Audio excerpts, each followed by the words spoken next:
Hello, everyone. Before we dive in, be sure to drop your thoughts, feelings, and lessons in the comments below. Like the video and subscribe so you never miss stories like this. Let's get into it. People said our marriage looked airtight, smooth heads and smoother vows. I'm Marcus, a bald black man with shine, so steady neighbors swore I waxed it. My wife, Simone, curated perfection like a lifestyle brand. Matching mugs, synchronized calendars, Saturday omelets flipped on beat. When she suggested we relocate for fresh air and better schools, I heard love planning our future. We left Atlanta for a manicured North Carolina cul-de-sac where lawns saluted at dawn. Trust me, Simone whispered, palms on my cheeks. I did. Love is a bridge you cross before checking whether the river changed its mind. The house had crown molding like tiaras. Simone moved through rooms calling paint colors by wine names: Merlot hallway, Rose office, Noir powder room. Our realtor beamed. The neighbors brought banana bread and bylaws. At dusk, a matte gray SUV slid into the driveway across from ours. A tall man stepped out, thick brows, taper fade, velvet grin. He waved. Simone's breath shortened like a skipped lyric. New neighbor, I said. Hum. She answered, voice tight as a drum. Street lights blinked awake. Somewhere a sprinkler hissed. I chalked it up to moving fatigue and the HOA pamphlet thicker than scripture. Simone always mentioned an ex when venting, never by name, only in fragments. He wasted my 20s. He taught me patience I never ordered. He loved jealousy like seasoning. I hated him for sport without knowing the face. In our new kitchen, she smashed garlic with unnecessary passion while describing men who don't finish what they start. I kissed her temple, promising I was a finisher. We unpacked wedding photos and spices, found a box labeled someday, put by the door like a guest. Simone said the neighborhood felt intentional. She smiled like a chess player greeting pawns. The block threw a welcome barbecue the next weekend. I manned the grill, bald head glistening like a halftime show, while Simone arranged condiments like museum exhibits. The neighbor from across the street strolled over in a linen shirt. Darius, he said, hand extended. Simone's paper plate folded in her fingers. From where? She asked, light voice with heavy eyes. Lived here a year. Found peace after a messy thing, he said. His gaze touched hers, bounced off, returned, boomerang polite. I didn't yet see the history between them. I only saw my wife pick up a rib and forget to eat. After that, coincidence married choreography. Darius watered his lawn when Simone jogged. Simone chose that exact route for the incline. Packages arrived when he checked his mail. Crazy timing. I joked. She laughed too sharp. At game night, she insisted we invite the cool neighbor. Darius declined, then happened to drop by with guava pastries his aunt made. Simone took one like contraband and said, haven't tasted this since. She didn't finish the sentence. I asked where since was. Anywhere with sun, she said, smiling without teeth. I re-oiled the chessboard in my head and forgot to play. Jealousy, it turns out, can be theater with assigned seating. Simone staged domestic bliss in visible windows. The choreographed goodbye kiss, the halo dinner table, the coordinated gym bags by the door. My part, husband wallpaper, dependable as drywall. I didn't mind. Routine fits me like a tailored suit. Still, the gestures felt aimed. Once, Simone waved a credit card like a flag while we loaded groceries. Joint finances, joint dreams. Exactly as Darius pulled in. I joked, babe, you're campaigning. She smiled tight. The laughter tasted metallic. Somewhere, a script I didn't read turned its page. She changed her hair, her gait, her playlists. The hose malfunctioned when Darius mowed. Cookies accidentally warmed when he had company. Simone laughed louder near the bay window, wore dresses that knew how to argue with sunshine, sent me to fetch lemons that were already in the fridge. I tagged it nesting, then neighborly, then odd. Simone kept telling stories about an unnamed ex who couldn't stand to see me happy. She didn't mention that people sometimes stage happiness as bait. My head shone in photos. The caption shone harder. # perfect marriage. Hashtag miking. Hashtag grateful. Confetti can hide a cracked ceiling. Our intimacy sputtered like an old engine, then suddenly roared. One rain-blurred night, Simone tugged me upstairs with the urgency of a power outage. "No thoughts," she whispered, covering my head with kisses. We moved with practiced sweetness, slow, consensual, tender, the kind of closeness you exhale into. She traced my jaw like a promise. "Arch and meet me. Let silence do the talking." When we stilled, her eyes searched mine for something that wasn't me. "You good?" I asked. Hum. She rolled away, spine stiff as a ruler, and cried so quietly the storm outside had to translate. Comedy survived. I wiped my head with a chamois cloth after showers. Shine and grind. We called it. At the coffee shop, the barista used my scalp as a mirror to correct her eyeliner. We laughed. I grilled with ridiculous karate chops until neighbor kids begged encores. Simone smiled, clapped, filmed, then posted a clip with the caption, "Find you a man who cooks and listens." In the comments, a stranger asked, "But does he excite you?" She replied with a winky face. When Darius's porch light blinked, she set down her phone like it had burned her palm. Simone's criticism arrived in softly sharpened envelopes. I folded towels boringly. My playlists were predictable. My jokes landed safe. She declared our love stable, tasting the word like bland soup. I offered weekend trips, salsa classes, new recipes. She shrugged. "You're content with lukewarm." "I'm content with content," I said, smiling. Her smile didn't return. That night, I lay awake cataloging small changes. Her perfume, the way she lingered near the mailbox, her new habit of humming an old melody. I didn't yet know whose song it was. I only knew it kept inviting itself in. My investigation started accidentally. Spreadsheets are my love language. I noticed our grocery bill doubled on weeks I travel for work. Simone said she was treating herself. Fine. Then the Ring camera caught a silhouette at 2 a.m., package on our porch. No signature. "I ordered supplements," she said. The box label read, "Celestial Candles." The next day, our living room smelled like guava and deja vu Ms. Eunice. The HOA president waved from her porch. "Y'all, and that man across the street got the same delivery driver," she chirped.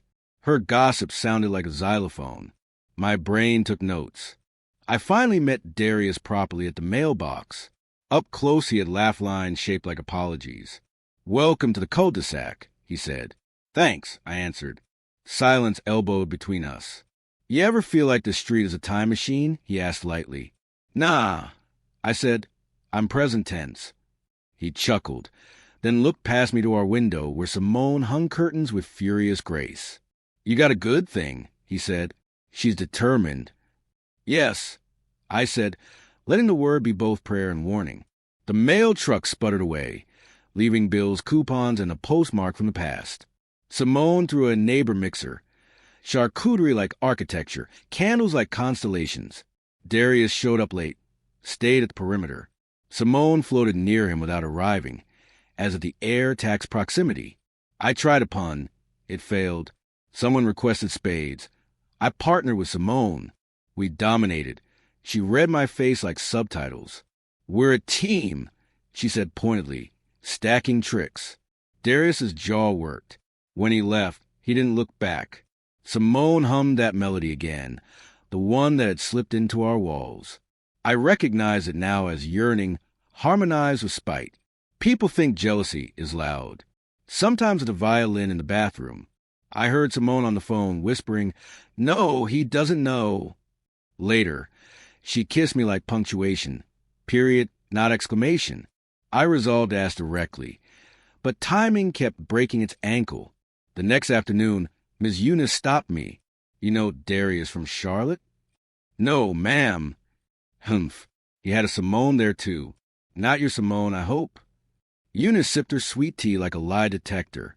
After she left, the pieces arranged themselves cruelly. The unnamed ex had a name, an address, and my cul-de-sac. I confronted Simone gently. "Is Darius the ex you talk about?" She froze, then rolled her eyes so slowly the earth took notes.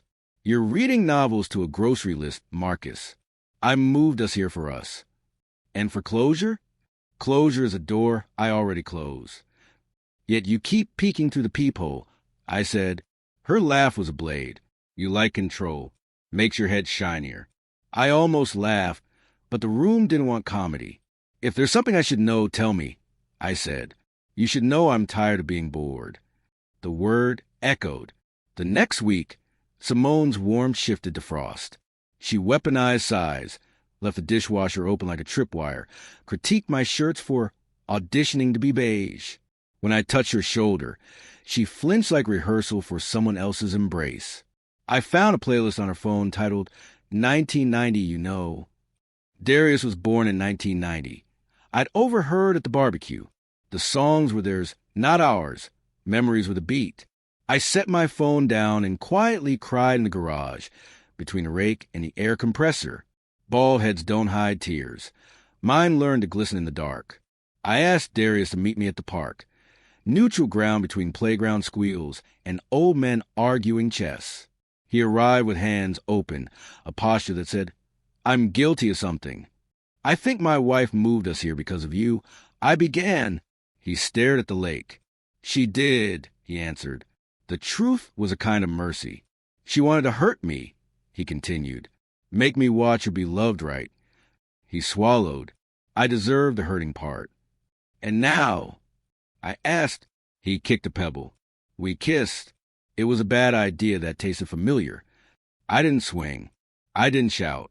Love's real test is whether you can keep your hands open while drowning. End it, I said. I already did, he replied, because it wasn't love, just a mirror we carried to punish ourselves. He slid me his phone, a final text from Simone, angry, begging, bargaining. Tell her truth is cheaper than strategy, I said. He nodded. We sat in complicated silence until a kid yelled checkmate, and an old man laughed like forgiveness. On my way home, I bought lemons we didn't need and practiced breathing like I wasn't learning it new. Simone scorched earth. She mocked my playlist, critiqued my bald head, compared me to Darius with absences I couldn't fill. He listened between words. She hissed. He leaves between promises. I answered. She threw her ring on the counter, then picked it up again like a tongue remembering a tooth. That night, I slept on the couch and dreamed of headlamps and fog. In the morning, I found a receipt for a hotel 2 miles away. I didn't confront her. I started documenting. Some people wage war. Some prepare insurance folders. Comedy returned like a stray cat. Ms. Eunice knocked with a bundt cake and a warning. I don't meddle, baby, she said, already meddling. But that man across the street got drama like a soap opera. Don't let nobody write you into a fool. I thanked her, sliced cake, took photos of everything, time-stamps, texts, doorbell dings. I called a therapist whose voice sounded like warm towels. Grief is a marathon without medals, she said. I cried into my palm until my watch asked if I'd fallen. Not yet, I told it, but gravity has a temper. I arranged a reset weekend at a cabin by the lake. To talk, I said. Simone shrugged yes. At the cabin, the furniture smelled like pine secrets.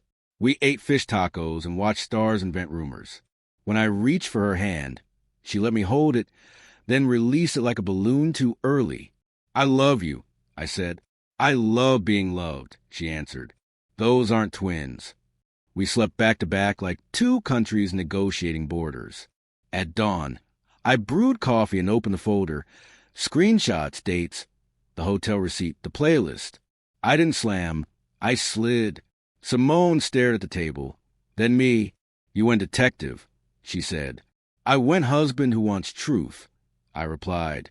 I wanted him to hurt, she hissed, finally naming it. I wanted him to see me happy. You mean staged, I said. She blinked, hand at her throat. My phone chimed. A text from Darius. I told her it over. I wish you healing, brother. I let Simone read it. Something inside her cracked. The kind of sound you hear when ice releases a river. She sobbed, messy and human. I passed tissues and didn't say, I told you so. Karma didn't arrive with sirens. It came in paperwork and mirrors. I asked for separation with kindness but clarity, proposed counseling for the uncoupling, offered fair division. Simone scoffed, then read the terms twice. The HOA sent a letter about late-night disturbances connected to her car. A friend unfollowed. Darius listed his house for sale. Simone finally saw the neighborhood, watching a play she directed and no longer controlled. Her face learned humility slowly like a second language. "I thought hurting him would heal me," she whispered. "Pain isn't disinfectant," I said. "It's glitter, sticks everywhere." We told our families. Aunt Denise called with both sides of the Bible, comfort and roast. "Baby, a good man will buff his bald head with your tears and still show up," she said, then added, "but don't be dumb." Simone's mother apologized to me between sighs.